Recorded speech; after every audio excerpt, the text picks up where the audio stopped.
सत्य का पवित्र शास्त्र जनवरी दिनांक 4। परख कर देखो कि यहोवा कैसा भला है, क्या ही धन्य है वह पुरुष जो उसकी शरण लेता है।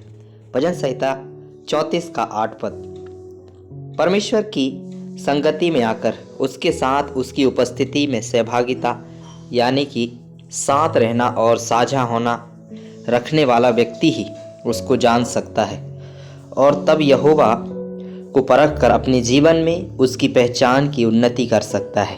प्रभु यीशु मसीह ने भी सुसमाचार में हमें इसी बात को सिखाया है। यूहन्ना सुसमाचार 5 अध्याय का 37 पद। और पिता जिसने मुझे भेजा है उसी ने मेरी गवाही दी है।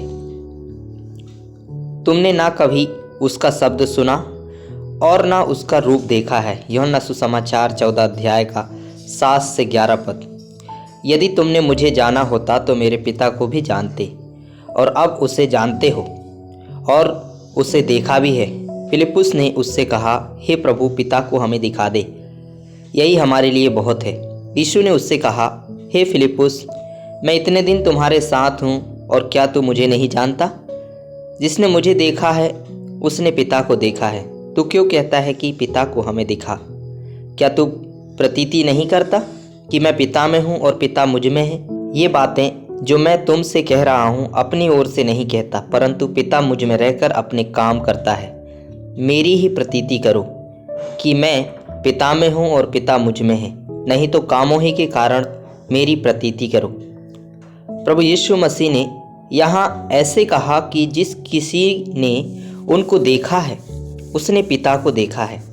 और प्रभु यीशु मसीह स्वर्ग के पिता को प्रकट करने के लिए हमारे मध्य में आए हैं। इसी विचार और विषय को प्रेरित पौलुस और अधिक विस्तृत रूप से समझने के लिए कुलुस्सियों को लिखे हुए पत्र में इस बात को प्रकट करता है और यह बताता है कि प्रभु यीशु मसीह न केवल परमेश्वर है, पर वह तो यहोवा परमेश्वर की सारी भरपूरी से भरा हुआ है और ईश्वरत्व की सारी परिपूर्णता सदैव प्रभु यीशु मसीह में वास करती है।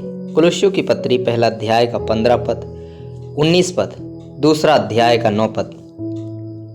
वह तो अदृश्य परमेश्वर का प्रतिरूप और सारी सृष्टि में पहलौठा है, क्योंकि पिता की प्रसन्नता इसी में है कि उसमें सारी परिपूर्णता वास करे, क्योंकि उसमें ईश्वरत्व की सारी परिपूर्णता सदैव वास करती है।